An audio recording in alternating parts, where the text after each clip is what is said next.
Hello guys, പുതിയൊരു വീഡിയോയിലേക്ക് എല്ലാവർക്കും സ്വാഗതം. ഇക്കഴിഞ്ഞ വെള്ളിയാഴ്ച കോഴിക്കോട് ചെറുവണ്ണൂരിൽ ഓടിക്കൊണ്ടിരുന്ന ഒരു കാറിന് തീ പിടിച്ച് ഗർഭിണി മരിച്ചു. ഈ വാർത്ത നിങ്ങൾ എല്ലാവരും കേട്ടിട്ടുണ്ടാവും. മരിച്ചത് സോന, 27 വയസ്സ്, 6 മാസം ഗർഭിണിയായിരുന്നു മരിക്കുന്ന സമയത്ത്. ഈ കാർ ഓടിച്ചിരുന്നത് സ്വന്തം ഭർത്താവാണ് റജിൻ ലാൽ, 32 വയസ്സ്. എന്തുകൊണ്ട് ഇതിപ്പം ചർച്ചാ വിഷയമാണെന്ന് ചോദിച്ചു കഴിഞ്ഞാൽ ഇതൊരു സാധാരണ ആക്സിഡന്റ് ആയിട്ട് ആർക്കും തോന്നുന്നില്ല. ഇതൊരു കൊലപാതകം പോലെ ഒരുപാട് ദുരൂഹതകൾ ഈ ഒരു ആക്സിഡന്റിന്റെ പിന്നിലുണ്ട്. എന്താണെങ്കിലും ഈ സംഭവം ഞാനൊന്ന് പറയാം. ഈ പെണ്ണ് ഗർഭിണിയാണ്. ഗൈനക്കോളജിസ്റ്റിനെ കണ്ടിട്ട് വീട്ടിലോട്ട് തിരിച്ചു വരുന്ന വഴി ഏതാണ്ട് രാത്രി 9:30 ആയിട്ടുണ്ടാവും. ചെറുവണ്ണൂർ കക്കരമുക്ക് റോഡിൽ വെച്ചിട്ടാണ് ഈ കാറിന് തീ പിടിക്കുന്നത്. നാട്ടുകാരാണ് ഈ കാറിന് തീ പിടിക്കുന്നത് കാണുന്നത്. നാട്ടുകാർ കാറിന്റെ പുറയിൽ ഓടുന്നുണ്ട്. അപ്പോൾ തന്നെ ഈ കാറ് ഒരു വലിയ ശബ്ദത്തോടെ ഒരു ബ്ലാസ്റ്റ് ഉണ്ടാവുകയാണ്. പല റിപ്പോർട്ടുകളിലും പലതരത്തിലുള്ള നറേഷൻസ് ആണ് വന്നുകൊണ്ടിരിക്കുന്നത്. അതിനകത്ത് 1-2 നറേഷൻസ് ഞാൻ പറയാം. ഈ കാർ കത്തിയതിനു ശേഷം കാർ ഓടിച്ചുകൊണ്ടിരുന്ന ഈ ഭർത്താവായിട്ടുള്ള റജിൻ ലാൽ ദേഹമാസകലം തീയുമായിട്ട് കാറിൽ നിന്ന് ഇറങ്ങി ഓടിയെന്നും പുള്ളിക്കാരൻ ഡോറ് തുറക്കാൻ ശ്രമിച്ചിട്ടും പറ്റാതെ വരുന്ന സമയത്ത് തന്റെ ദേഹത്ത് തീ ആളിക്കത്തിയത് കാരണം തൊട്ടടുത്തുള്ള തോട്ടിലെ വെള്ളത്തിലോട്ട് എടുത്ത് ചാടി തീ അണയ്ക്കുകയും ഇയാൾ അകത്താളുണ്ട് എന്ന് വിളിച്ചു പറഞ്ഞിട്ടും ആരും കേട്ടില്ല. പിന്നീട് ഈ ഓടിക്കൂടിയ ആളുകൾ അകത്താളുണ്ട് എന്ന് മനസ്സിലാക്കി കഴിഞ്ഞപ്പോഴത്തേക്ക് ഒരുപാട് വൈകിയിരുന്നു. അപ്പോഴേക്കും ഈ കാറിന്റെ ഉൾഭാഗം പൂർണ്ണമായിട്ട് കത്തി നശിച്ചിരുന്നു. ഇതൊരു വയലൊക്കെ നിറഞ്ഞിട്ടുള്ള ഏരിയയാണ്. അവിടുന്ന് വയലിൽ നിന്ന് വെള്ളം കോരി ഈ കാറിനകത്ത് ഒഴിച്ചിട്ടാണ്, അതിന്റെ ചില്ല് പൊട്ടിച്ചിട്ടാണ് ഈ സോനയെ അകത്തുനിന്ന് പുറത്തോട്ട് എടുക്കുന്നത്. ഈ പുറത്തോട്ട് എടുക്കുന്ന സമയത്ത് ചെറുതായിട്ട് ജീവൻ ഉണ്ടായിരുന്നു എന്നും പറയുന്നു. നാട്ടുകാർ ഉടനെ തന്നെ സോനയെ തൊട്ടടുത്തുള്ള പേരാമ്പ്ര താലൂക്ക് ഹോസ്പിറ്റലിൽ കൊണ്ടുപോയി. എന്നിട്ട് പക്ഷേ ജീവൻ രക്ഷിക്കാനായില്ല. ഈ ഭർത്താവിൽ റജിൻ ലാലിനും പൊള്ളലേറ്റിട്ടുണ്ട്. ഏതാണ്ട് 65% പൊള്ളലേറ്റു എന്നാണ് പറയുന്നത്. കോഴിക്കോട് മെഡിക്കൽ കോളേജിലെ ബേണിംഗ് ICUവിലാണ് പുള്ളി ഇപ്പോൾ നിലവിലുള്ളത്. കൈകളിലും മുഖത്തും നെഞ്ചിനുമാണ് ഇദ്ദേഹത്തിന് പൊള്ളലേറ്റതെന്നും പറയുന്നു. അതുകൊണ്ട് തന്നെ ഇത് ഇന്റേണൽ ഓർഗൻസിനെ ബാധിക്കാൻ സാധ്യതയുണ്ട് എന്ന് ഡോക്ടേഴ്സ് പറയുന്നു എന്നുള്ള റിപ്പോർട്ടും വരുന്നുണ്ട്. ഞാൻ ഇപ്പോൾ ഈ പറഞ്ഞ വാർത്ത മനോരമ ഓൺലൈനകത്ത് അവർ കൊടുത്ത് പബ്ലിഷ് ചെയ്തിട്ടുള്ള വാർത്തയാണ്. എന്നാൽ മറ്റു ചില റിപ്പോർട്ടുകളിൽ പറയുന്ന കാര്യങ്ങൾ എന്താണെന്ന് വെച്ച് കഴിഞ്ഞാൽ ഈ സോനയെ രക്ഷിക്കാൻ ഒരു തരത്തിലും ഭർത്താവായിട്ടുള്ള റജിൻ നോക്കിയില്ല. പുള്ളി സ്വയം ഓടി രക്ഷപ്പെടുകയായിരുന്നു എന്നുള്ളതാണ് ഭൂരിഭാഗം മീഡിയാസും റിപ്പോർട്ട് ചെയ്യുന്നത്. കാറിന്റെ പിന്നിൽ സ്വന്തം ഭാര്യ ഉണ്ടെന്ന് കുറെ നേരം കഴിഞ്ഞതിന് ശേഷമാണ് ആളുകൾ എടുത്ത് റജിൻ പറയുന്നതെന്നും അപ്പോഴേക്കും ഒരുപാട് വൈകിയിരുന്നു എന്നുമാണ് റിപ്പോർട്ടുകൾ. ആ സമയത്തോടെ രക്ഷാപ്രവർത്തനത്തിനെത്തിയ നാട്ടുകാർ പറയുന്ന കുറച്ച് കാര്യങ്ങൾ ഞാൻ നോക്കാം. കാറ് കക്കറോക്കിലേക്ക് പോകുന്ന പോകിൽ ഓടിക്കൊണ്ടിരിക്കുമ്പോൾ കാറ് കത്തുകയാണ് ചെയ്യുന്നത്. അപ്പോൾ അതിൽ നിന്ന് രജിൻലാൽ ഓടി തൊട്ടടുത്ത തോട്ടിൽ പോയി അയാൾ തൽക്കാലം തീയൊക്കെ കെടുത്ത് പിന്നെ നാട്ടുകാരെല്ലാം ചേർന്നിട്ടാണ് ഈ ആദ്യം തീയെല്ലാം കെടുത്തി. പിന്നെ ഡോറ് തുറക്കാൻ പറ്റിയില്ല. അങ്ങനെ അവസാനം ആ ഡോറിന്റെ ഇടയിൽ കൂടിയുള്ള ഗ്യാപ്പിൽ കൂടിയാണ് ഇവരെ ആയിരുന്നു എടുക്കുന്നത്. അങ്ങനെ ഇവിടെ കാലോട്ട് ഹോസ്പിറ്റലിൽ കൊണ്ടുവരും. കുറേ സമയം നിന്ന് കത്തി കാറ്. കുറേ സമയം ഒരു 5-8 മിനിറ്റോളം കത്തി കാണും. ജില്ലാലിന്റെ എങ്ങനെയാണ് അദ്ദേഹത്തിന്റെ ആരോഗ്യനില?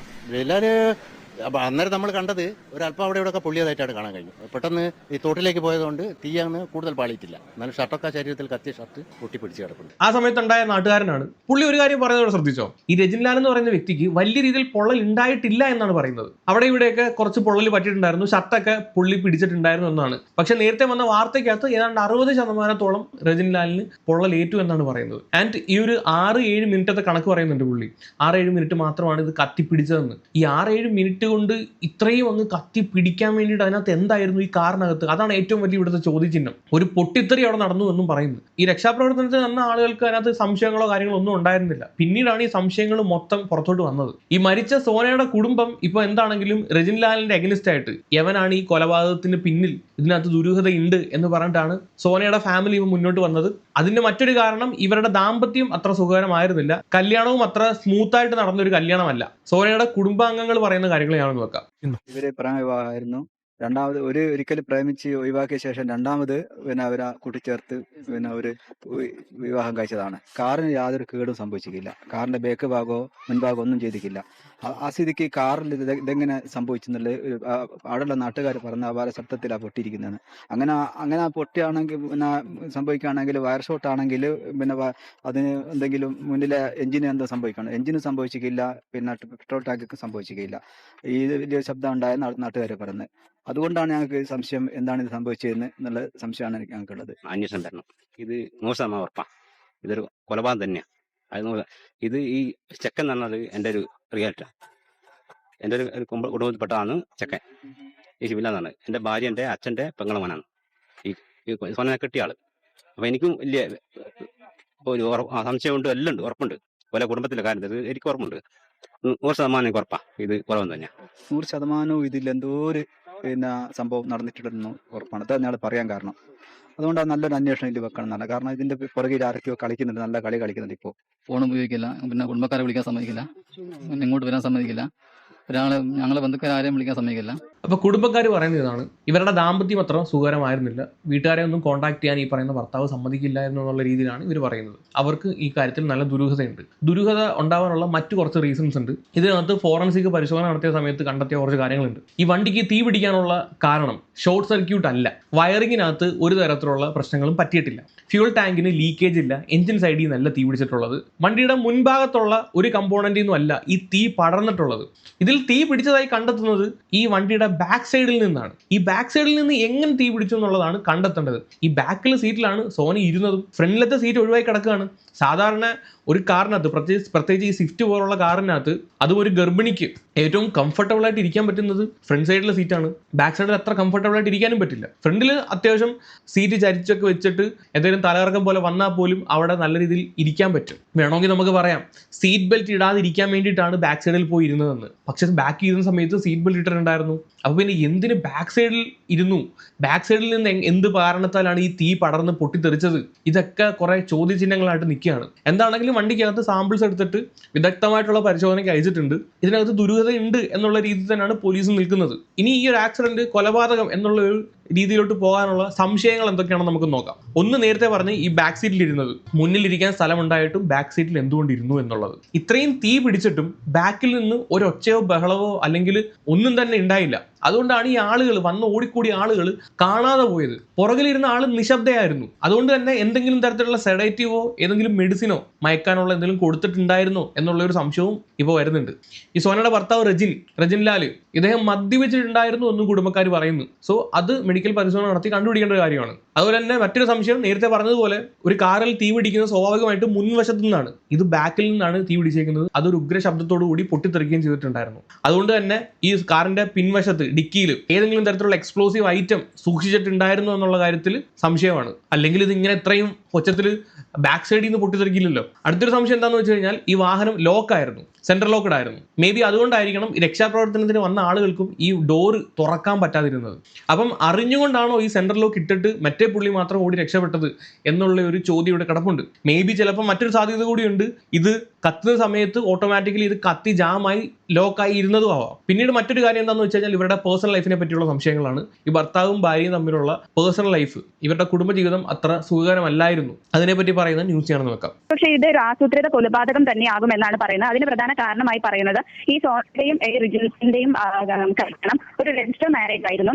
കുടുംബങ്ങൾ തമ്മിൽ യാതൊരു തരത്തിലുള്ള യോജിപ്പും ഈ കല്യാണത്തിനോട് ഉണ്ടായിരുന്നില്ല. ഈ സോനയും റിജിൻ ലാലും വളരെ 3 വർഷത്തിലധികമായി പ്രണയത്തിലായിരുന്നു. അതിനുശേഷമാണ് കല്യാണം കഴിക്കുന്നത്. അതിന് കാരണമായി പറയുന്നത് ഇങ്ങനെയാണ്: ഈ റിജിൻ ലാൽ ഗൾഫിൽ പോയതിനു ശേഷം മറ്റൊരു യുവതിയുമായി ഈ റിജിൻ ലാലിന്റെ കല്യാണം ഉറപ്പിച്ചിരുന്നു. ഇതറിഞ്ഞ് സോന ഒരു ആത്മഹത്യാ ശ്രമം നടത്തിയിരുന്നു. വടകര റെയിൽപാളത്തിൽ ആത്മഹത്യ ചെയ്യാനായി എത്തിയപ്പോൾ പോലീസാണ് സോനയെ രക്ഷപ്പെടുത്തുന്നത്. തുടർന്ന് ഈ സംഭവത്തിൽ കേസ് കൊടുക്കണമെന്ന് പോലീസ് പറഞ്ഞതിനനുസരിച്ചാണ് ഈ പേരാമ്പ്ര പോലീസിൽ സോനയുടെ കുടുംബം പരാതി കൊടുക്കുന്നത്. അത് കേസായതിനെ തുടർന്നാണ് ഈ സോനയുമായി വീണ്ടും ഈ റിജിൻ ലാൽ അടുക്കുന്നതും ഇതൊരു രജിസ്റ്റർ മാരേജിലേക്ക് എത്തുന്നതും. റിജിൻ ലാൽ ഈ കേസ് ഒഴിവാക്കണമെന്ന് പലപ്പോഴായി ഈ സോനയോട് പറയുകയും അതിന് നിർബന്ധത്തിന് വഴങ്ങി സോന കേസ് ഒഴിവാക്കുകയും ഇവർ കുടുംബങ്ങൾ അറിയാതെ രജിസ്റ്റർ മാരേജ് ചെയ്യുകയും. ഇതിനകത്ത് ഒന്ന്, ഇവർ തമ്മിൽ 3 കൊല്ലത്തെ പ്രണയം ഉണ്ടായിരുന്നു. സോഷ്യൽ മീഡിയ ത്രൂ ആണ് പരിചയപ്പെടുന്നത്. അതിനിടയിൽ ഈ സോനയെ തേച്ചിട്ട് ഇവൻ മറ്റൊരു സ്ത്രീയുമായിട്ട് റിലേഷൻഷിപ്പിലാവുന്നു, അവരെ കല്യാണം കഴിക്കാൻ വേണ്ടി പോകുന്നു, ഈ പെണ്ണ് ആത്മഹത്യക്ക് ഒരുങ്ങുന്നു, പിന്നെ അത് പോലീസ് കേസ് ആവുന്നു. അതിനുശേഷമാണ് ഈ റജിൻ ലാൽ ഈ പറയുന്ന സോനയെ കല്യാണം കഴിക്കുന്നത്. സോ നമ്മൾ കുറെ തരത്തിലുള്ള ന്യൂസുകൾ കാണുന്നതാണ്. കാമുകിയോടൊപ്പം പോകാൻ വേണ്ടിയിട്ട് ഭാര്യയെ ഒഴിവാക്കുന്ന ഭർത്താവ് ഏതെങ്കിലും തരത്തിൽ അപായപ്പെടുത്തിയോ അല്ലെങ്കിൽ കൊല്ലുകയോ ഒക്കെ ചെയ്യുന്നത് ഒരുപാട് ന്യൂസുകൾ നമ്മൾ കാണുന്നതാണ്. അപ്പോൾ ഇങ്ങനൊരു പാസ്റ്റും കൂടെ ഉണ്ടായതുകൊണ്ട് ഈ സംശയങ്ങൾ ഒന്നും കൂടെ കൂടും. ഇതിനകത്ത് ദുരൂഹത ഉണ്ടെന്ന് പറയുമ്പോൾ തന്നെ പോലീസ് ആദ്യം ചകഞ്ഞു പോകുന്നത് ഇവരുടെ പാസ്റ്റിലോട്ടാണ്. ആ പാസ്റ്റ് അത്ര ഫെയർ ആയിട്ടുള്ള ഒരു പാസ്റ്റ് അല്ല. അതിനകത്ത് ചതിയുണ്ട്, ഭീഷണിപ്പെടുത്തലുണ്ട്, നിർബന്ധിച്ച് കല്യാണം കഴിച്ചതുപോലാണ് ഈ കഥ കേൾക്കുമ്പോൾ തന്നെ നമുക്ക് ഫീൽ ചെയ്യുന്നത്. നിങ്ങൾക്ക് ഇത് കേട്ടിട്ട് എന്താണ് തോന്നുന്നത്? സോന ആത്മഹത്യ ഭീഷണി മുഴക്കി പോലീസ് കേസ് ഉണ്ടാക്കി. റജിന് താല്പര്യമില്ലാഞ്ഞിട്ടും സോനയുടെ നിർബന്ധപ്രകാരം ഭീഷണി കാരണം റജിൻ ലാൽ കല്യാണം കഴിച്ചു. ഈ ഒരു രീതിയിലാണ് എനിക്ക് ഈ വാർത്ത കിട്ടുമ്പോൾ തോന്നുന്നത്. 3 കൊല്ലം ഇവർ പ്രണയിച്ചു എന്ന് പറയുന്നു. ഇവരുടെ സ്നേഹം ആത്മാർത്ഥമായിരുന്നുവെങ്കിൽ ഇവൻ മറ്റൊരു സ്ത്രീയെ കല്യാണം കഴിക്കാൻ വേണ്ടി പോകുമായിരുന്നു. അതുപോലെ തന്നെ പുള്ളിക്ക് മറ്റു സ്ത്രീകളുമായിട്ട് ബന്ധമുണ്ടായിരുന്നു എന്നുള്ള തരത്തിലുള്ള വാർത്തകളും വരുന്നുണ്ട്. അപ്പോൾ ഇത് മൊത്തത്തിൽ ദുരൂഹതയാണ്. ഇനി ഇതിന്റെ ചുരുൾ അഴിയണമെങ്കിൽ കുറെ കാര്യങ്ങൾ ചെക്ക് ചെയ്യേണ്ടതായിട്ടുണ്ട്. ഈ റജിൻ ലാലിന്റെയും സോനയുടെയൊക്കെ ഫോണ് ഈ ഫോൺ ചെക്ക് ചെയ്യുന്ന സമയത്ത് തന്നെ കുറെ ഡിജിറ്റൽ എവിഡൻസ് കിട്ടും, അതിനകത്ത് തന്നെ കാര്യങ്ങൾ തെളിയും. ഇങ്ങനെയുള്ള എന്തെങ്കിലും ചുറ്റിക്കളിയോ പരിപാടികളോ ഉണ്ടെങ്കിൽ പിന്നീട് ഒരു സാധ്യത എന്താണെന്ന് വെച്ച് കഴിഞ്ഞാൽ വേറെ ഏതെങ്കിലും കാമുകി ഉണ്ടെങ്കിൽ എന്ന് വെച്ചാൽ അവിഹിതം, അവർ ശത്രുക്കളായി മാറുകയും അവർ ഇവരെ രണ്ടുപേരെയും വകവരുത്താൻ വേണ്ടിയിട്ട് ഏതെങ്കിലും തരത്തിൽ അപായപ്പെടുത്തിയതാവാനുള്ള സാധ്യതയും. ഈ വാഹനം സഞ്ചരിച്ച CCTV ഫൂട്ടേജ് പരിശോധിക്കേണ്ടതാണ്. എവിടെങ്കിലും ഈ വണ്ടി നിർത്തിയോ ഇല്ലയോ എന്നുള്ള കാര്യം പരിശോധിക്കേണ്ടതാണ്. ഇവർ സാധാരണ പോകുന്ന റൂട്ടിലൂടെയാണോ ഈ ഹോസ്പിറ്റലിൽ പോയതിന് ശേഷവും ഇവർ പോയത് എന്നുള്ള കാര്യം സംശയിക്കേണ്ടതുണ്ട്. കാര്യം എന്താണെന്ന് വെച്ച് കഴിഞ്ഞാൽ ഇത് കൃത്യമായിട്ട് അധികം ആളുകളില്ലാത്ത സമയത്താണ് ഇത് പൊട്ടിത്തെറിച്ചിരിക്കുന്നത്. തൊട്ടടുത്ത് വയലുണ്ട്, വെള്ളം കോരി ഒഴിച്ച് രക്ഷപ്പെടാനുള്ള വകുപ്പുകൾ ഉള്ള സ്ഥലത്താണ് ഇത് നിർത്തിയിരിക്കുന്നത്.